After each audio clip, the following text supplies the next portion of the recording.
বলুন। কাজল প্রথমে 10 কিলোমিটার, শোনো ডাইরেকশন সেন্সের করতে গেলে সবসময় এনাম হবে যে যেখানে ওপর বা নর্থ নিচে বা সাউথ তোমার ডান দিকে ইস্ট বাম দিকে ওয়েস্ট।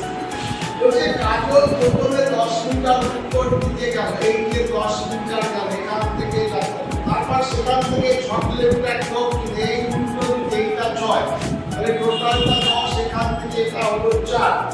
এবারে বলছে সেখান থেকে সে পূর্বে এই দিকে 3 কিমি গেল, আবার বলেছে এই চক্রটা কত।